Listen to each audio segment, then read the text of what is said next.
Hi, welcome to the Deck Network. I'm your host, Mike Danzilio, and today we're going to talk about composite decking.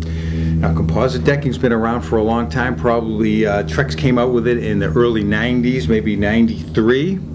And since then, it's certainly evolved and to where it is today.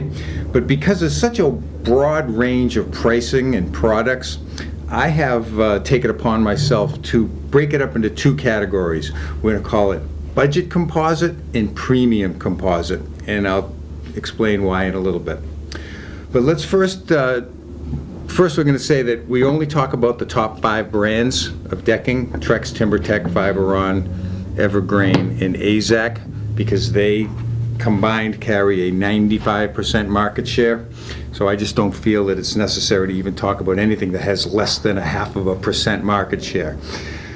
But Fiberon, or fiber composites, this is their category that they really have a lot of sales in, because they make the house brands for Home Depot and Lowe's.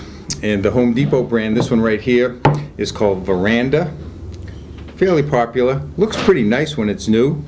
And of course, it has the scallops underneath to try to keep the cost down.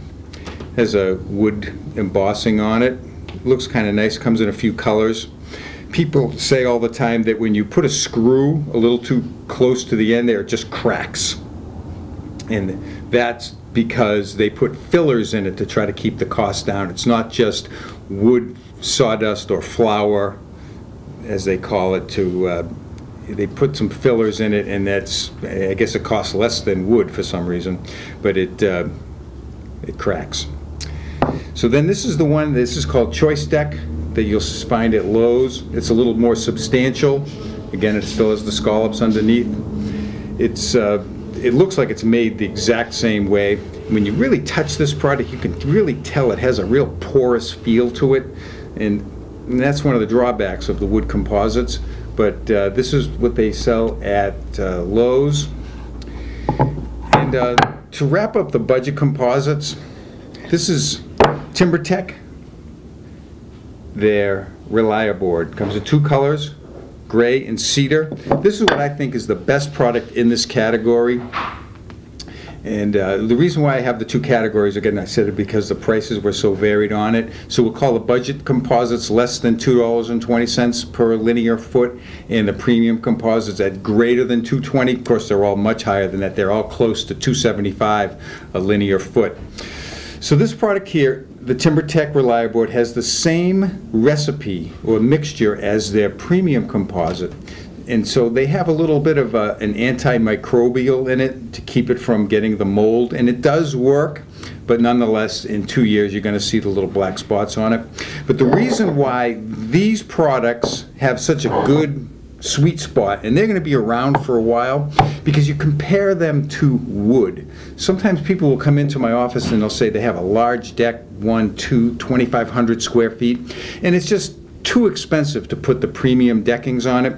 So they tell me that they're going to build it out of treated wood, and this is what it's going to cost. And so I calculate it and I say, you know, if you built it out of the Reliaboard, it may cost you twice as much in material.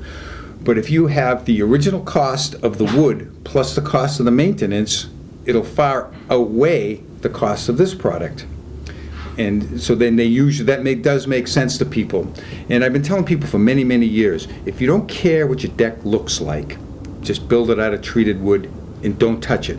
But as soon as you touch it once, meaning that you want to try to make it look a little better, whether you're staining it or painting it, it owns you. And the original cost of the wood deck plus the maintenance, yearly or bi-yearly cost of the maintenance, will far exceed the cost of a lower maintenance product. So that's what you really want to think about when you're designing your deck. That's why it's always good to talk to someone like myself, who is we just have all this knowledge, and you're not going to get that information when you go to a big box or a general building supply place. So let's get into the premium composites. The first entrant into that market and the originator or of the whole alternative decking was Trex. And years ago, they had a product, and I think it's gone through a number of names, but now, and Trex has their good, better, best method of sales, which I think is just great. So their good product is the Trex Accents. It's an industry standard. You see it everywhere. Everybody carries it.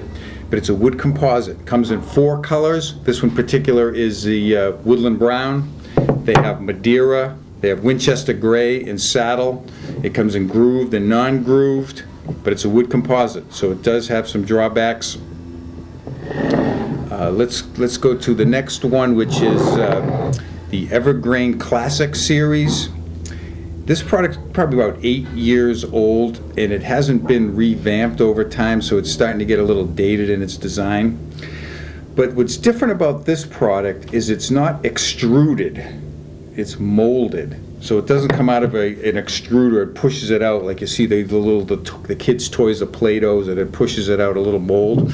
And if you do make a product like that, it gives you the ability to put a groove on it so you can put clips on it. Since this is a molded product, they pour it into a mold. And the advantage of that is that they claim that the plastic encapsulates the wood, and you can see, you look at it real closely, you don't see the sawdust in it.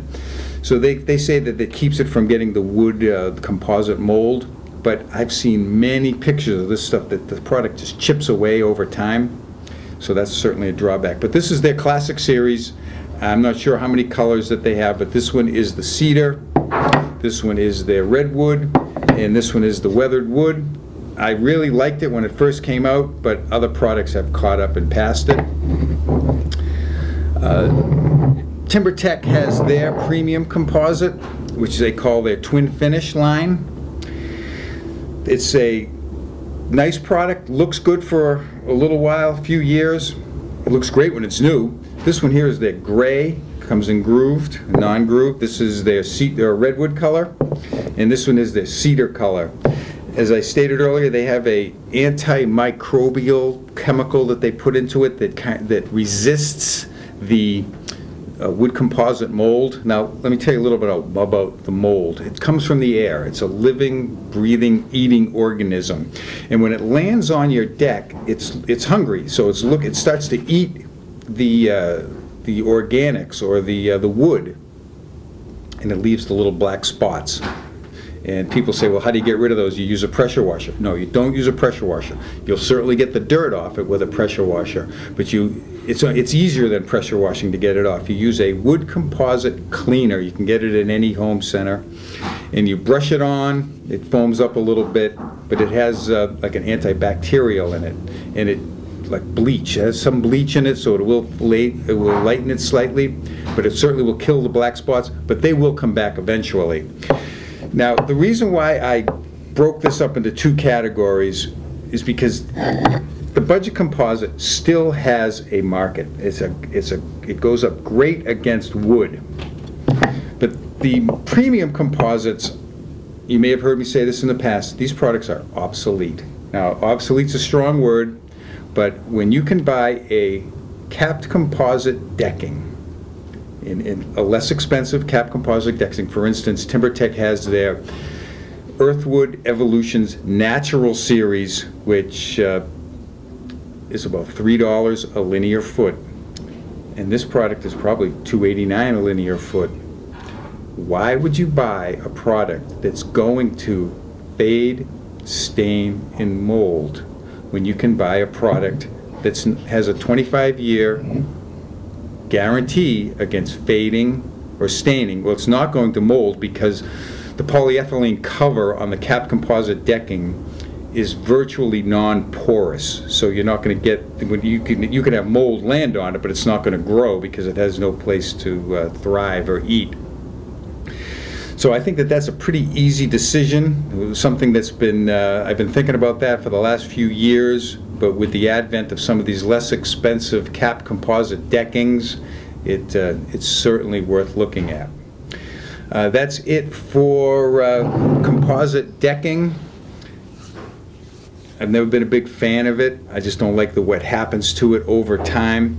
But again, the budget composite's going to be around a while because it has a great market going against wood. And as On the deck network, we like videos because we always heard that a picture tells 1,000 words, but when you see a video, you retain 80% more of it than you do from that picture and that 1,000 words. So that's why we like videos. I think that that's the future of marketing and just information in general anyway.